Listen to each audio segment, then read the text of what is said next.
But what I want to share with you, right, is the 3-step process to mis and disinformation. The 3-step process that politicians use to mis and disinformation. The first thing they do, number one, is they outline a policy or a position. The second thing they do is they cite an incomplete, non-nuanced anecdote. And the third thing they do is they exaggerate or falsify a news story to back up your claim. Now, tonight's conversation is starring Brooke van Velden from the ACT Party, but I suspect we could probably find examples of this from any political party, so let's be fair. All of which, especially the exaggeration and the falsification of a news story to back up your claim, gets no fucking pushback from the mainstream media. I actually think what we're about to show you almost requires a retraction from TVNZ Breakfast when you see how wrong what was just said on their program actually was. So let's go through this, right? And I'm going to show you some clips from things you've just seen, but they're only 20 seconds to demonstrate what we're doing. Step number one, outlining a policy or a position. This is what Brooke, it's on 17, I'll just zip back to the start, sorry. This is what Brooke said. Well, look, I think it's pretty clear that we need to send a signal that crime is not okay and there will be proper consequences for crime. Look, ACT and National reduced the age, so putting 17-year-olds before the youth court rather than the adult court back in 2016. That was wrong. What we've actually seen is that giving more criminals kindness and more personal responsibility hasn't worked. Kindness hasn't worked with these 17-year-olds, and in fact, offending is going up.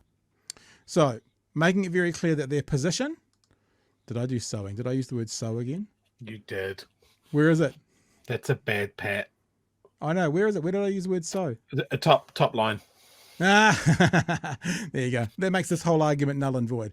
So that is Brooke outlining a policy, or I even spell checked it, outlining a policy or a position, like that they are needing to be harder on crime.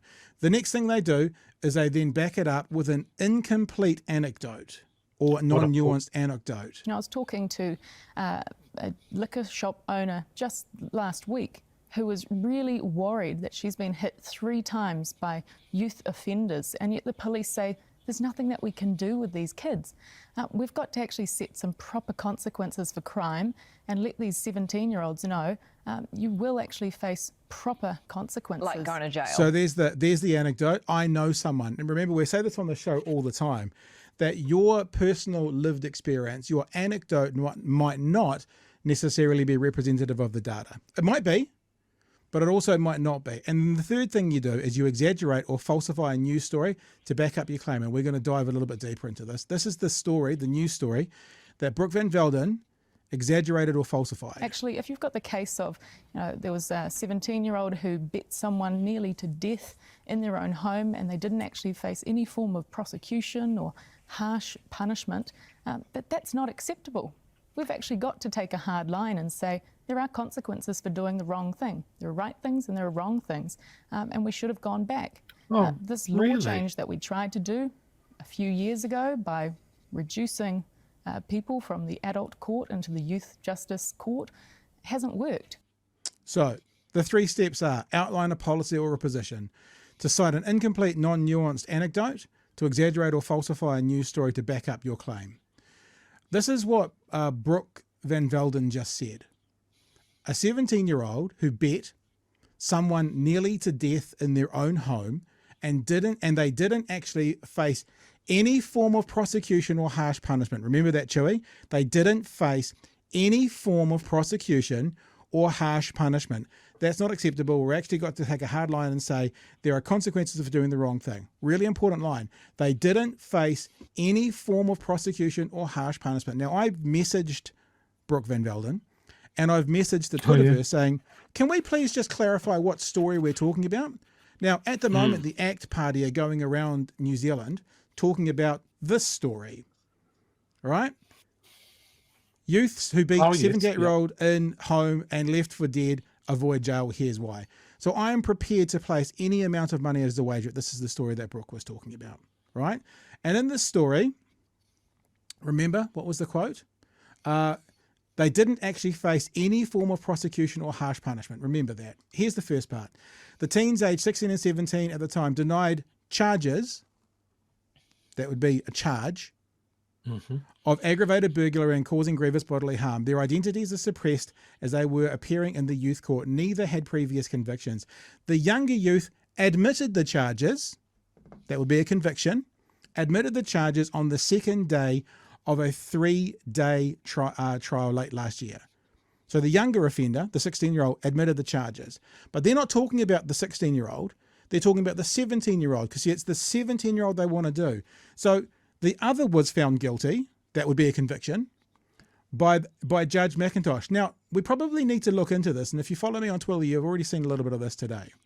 This is the 17-year-old. It would appear to me, and I could be wrong, but it would appear to me that the 17-year-old was not the main offender in this horrific aggravated assault, because the trial for the then 17-year-old ended on Wednesday. Judge Bridget McIntosh delivered her decision on Thursday morning. She said that while the evidence against the now 18-year-old had been circumstantial, it was significant and led her to find it beyond reasonable doubt that the teen had also been involved in the attack. Now, I would like clarity, but that seems to me that this is a person who was involved with the other person who was the main culprit. So if I'm correct that the 16-year-old is the main culprit because the 16-year-old admitted the charges on day 2, why aren't they saying lower the age to 16? Is it because that's a harder sell, or is it because, as Chloe's just talked about, it makes a good headline? So that's the first question to ask, right? Remember, we'll say it again, we'll show it again. They did not actually face any form of prosecution. Well, there's 2 convictions, so there must be a prosecution, or harsh punishment. Should we go on to that, shall we, Chewy? Should we go on to the harsh punishment part? Okay. Yeah. So Crown lawyer James Brigham said the offending was amongst the most serious of its kind and should be moved to the district court, where a sentence of imprisonment should be imposed in order to ensure the youth were held accountable for their actions. David Seymour at the moment is going around the country saying the prosecution said that these guys should have gone to jail. I'm like, well, so what? Of course the prosecution said that. I'm sure the defence said they shouldn't. Why is the prosecution the person now to base new legislation on? So what? You expect the Greens to go, well, the defence said, and that would be a good enough reason to make that argument? Bridgman, so this is the Crown lawyer, noted that the older youth, so that's the 17-year-old at the time, would soon turn 19, at which any youth court sentence must end, and this would not be appropriate for such offending. Lawyer for the younger youth, Richard Stone, right, so this is the 16-year-old, appears to be the more serious offender, said the youth had shown the victim, social workers, and his own family that he can obey rules and remain in the community. He said the assertion that the youth was associated with a mongrel mob was incorrect, and this was spelled out in a social worker's report, which said there had been no connection between him and the gang. But he acknowledged that he grew up, where he grew up meant he had been impacted by the mob. The youth had very troubled upbringing involving a jailed father, drug use, violence, family harm, and a number of referrals to Oranga Tamariki. Just the kind of kid you want to throw in jail, yeah? Yep. Stone said the youth had suffered from a bad assault at high school that had lasting impacts on him, including psychotic episodes, and family members said he had not been the same boy after it occurred. He said the youth had matured greatly since January of last year, the time of the assault. He had served 5 months in a youth facility, that sounds like consequences to me, and 11 months on electronic bail without breach. He had found work, had assisted helping others after Cyclone Gabrielle. It was noted that the youth had spent 5 months in youth residence and 11 months on electronic monetary bail, which was effectively the same as a 3-year prison sentence. Hang on, I'm confused, Chewy, because we were just told by Brooke van Velden, like just a couple of minutes ago, I can't find it. Where's it gone? There it is. That there was no prosecution or harsh punishment. I guess you could say the term harsh is relative. Maybe that will be her defence. But the equivalent of a 3-year prison sentence doesn't seem like some kind of consequence. Before we go on, right? Before we go on, let's just look at what happened to the older youth. So here's the thing, yeah. So the younger offender, who may have been the more serious offender, looks like that this incident has got them to pull their socks up a bit and they're becoming a functional part of society, rather than sending them to what Bill English called the University for Crime, which is what he called a prison, right? The older youth's lawyer, Scott Jefferson, said the youth had experienced a very profound meeting with the victim's son, in which he gave a heartfelt and genuine apology for his actions. He said the youth had spent the past 16 months living in another region where he was working in a conservation role, living independently and in a very pro-social way. He had completed 56 hours of voluntary community work and had committed to complete 200 hours and was living with people who were addressing his substance abuse and dislocation from, is that right word? Dislocation from his culture. Mm-hmm. He said he was much different to the rudderless youth at the time of the assault, when he smoked cannabis every day, and Jefferson urged the judge to trust that he would continue on this path.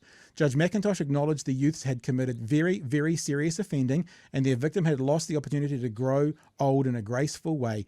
She said that it had sent a ripple effect across many families and the wider community, which had been outraged, and at first blush, justifiably so. She said a prison sentence was a realistic outcome whenever someone offended the way they had, but she had to also consider youth court principles, particularly the need to keep young people in the community provided the community's safety was not at risk. And I think the evidence for that has been shown. At the end of the day, what we're doing is really looking into the future. It's the future of the youths and it's our community's future, she said. It was also important that young people knew that there would be punishment if they hurt people in an egregious way. So the judge is saying there was punishment. Brooke van Velden saying there was none. We'll take that as read. Out of what was an awful situation that occurred on the 12th of January last year, there can be some kernels of hope that the two people involved will be much, much better people than they were. She said both youths had shown that they had learned and the time had come to work on a future.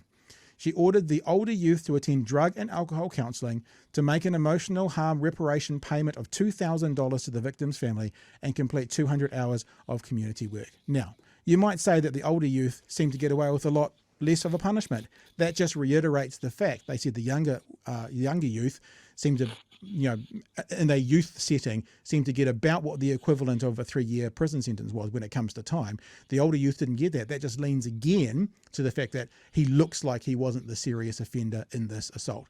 Not saying he was okay. It's a horrible situation. My heart breaks to think about a man not being able to grow old gracefully, as that thing says. But I also want to be fucking accurate. Now, the ACT Party are saying throw that 17-year-old in prison. That's what they're saying. Now, what we should want as society is pretty much everyone gets out of prison, right? Pretty much. When they get out of prison, we want them to be functioning members of society again. It seems to me that these people, these two young men, at the moment, can't predict the future, are becoming functioning members of society. Yep. Why would putting them in prison with this instance be any different? And the idea of what's impacted them to take them to this very bad situation that they've put themselves in, and worse for the victim. The ACT Party says the courts aren't doing anything, the police aren't doing anything, they didn't even prosecute them, which they did, there was no consequences, which there was, let's throw them in jail. Today's episode is brought to you by bhnshop.nz. Yep, that's right, Big Hairy News has merch that enables you to both support what we do and allows you to voice your political opinions via the international medium of clothing. Head to bhnshop.nz for this month's drop of either If the Left Vote, the Left Wins, or Christopher Luxon, not a businessman, just a board member, with free delivery in New Zealand. This month's drop ends July 20th, so be quick and head to bhnshop.nz to make your order and support what we're doing to fight mis- and disinformation this election cycle. That's bhnshop.nz. So here's a couple of things I want to dive at. There's so much in this. Yes. I'm going to go on a fucking tear, I'll tell you now. Go. We spoke the other week about cultural reports. Yeah, exactly. You just read one. Yes, I did. We now know the cultural reasons that brought that kid to where he was. We know his history. And you know what? His history is also his potential future. His father was jailed. There was drug use, assault, and you start to see the seeds of that and where he was before this intervention, before this horrible assault. Yeah. So he was already going down that path. If Brooke and the guys in Acts with the big old hard on for crime and punishment had their way, this kid would be off to an adult prison at 17. He'd be out in, say, less than 5 years with none of those problems solved and even more problems added. Now we have a completely broken person in his early 20s. Hey, maybe he meets someone. Maybe he knocks her up. Now we've got another kid in that cycle. It's a never-ending cycle of broken people. But what we have here is that we have an intervention. We have a moment where this intense response from government agencies and the community just wrap around this kid. They do the work, they find out what put him on that path, and they try to push him off it. And you know what it is? It's worked. Yeah. Everything in that story says that it's worked. He's found work. He's connected more with his culture. He's followed the rules. Yes, he's been involved in something horrible, but hopefully that'll be the last one. Yeah. You know, kids do stupid things. Teenagers have shithouse impulse control, even if they're good kids with good upbringings. You add the mess that kid's had to deal with, it's almost inevitable that something like that is going to happen. We need to intervene earlier. We need to get that wraparound care earlier. We need to break that cycle earlier, and then we wouldn't even be having this conversation about whether we want to send literal children to prison. Yeah. Just this comment here from Angus just today. Angus says we'd rather spend $130,000 per year locking a person up rather than investing in their future. Of course, it's $200,000, $193,000. So yeah, where would that 100? So these guys are in prison for 3 years. Let's say there's $600K gone, or they're out working in the community, you know, growing up, being an impact for community, and actually, I guess kind of, you know, it's punitive to go, let's lock them up because they suffer a penalty, but society gets nothing out of it. And probably what society gets is when they come out, they're worse people and they're going to go straight back to it. Whereas they don't suffer that same kind of lock them up mentality, they go into society wins better. Not every time. I'm not saying I'm not being all moonbeams and rainbows and that kind of stuff. But in this instance, no one's batting 100.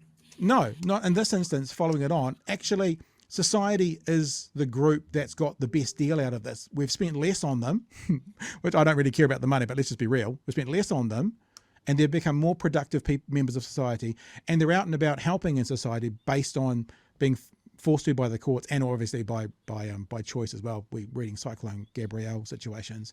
Rather than sitting in a prison cell, working out each day, maybe getting more prison tats, maybe actually signing into more gang activity because they need protection in that prison as well. Coming out of that prison, owing something to Black Power, mongrel mob, whatever, because they just sign up with them inside prison. And now you've actually got a fully fledged gang member coming out of prison rather than a teenager with no affiliation, according to the social worker, helping in society. It just seems, it seems so silly. And look, let me say this one more thing.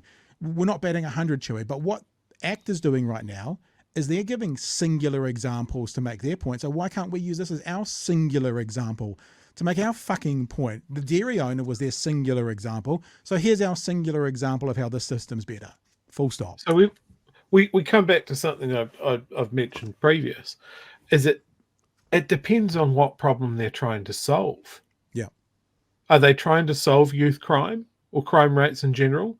Is that the problem that they're trying to solve? Because we know from research and statistics and reports out the arse that this doesn't fix those problems. So then they must be trying to fix another problem, Pat. Do you think that problem is that they're not the government? Yeah, I think they're trying to solve the problem of getting more votes. That's the problem. Yeah. And this is very effective at solving that problem.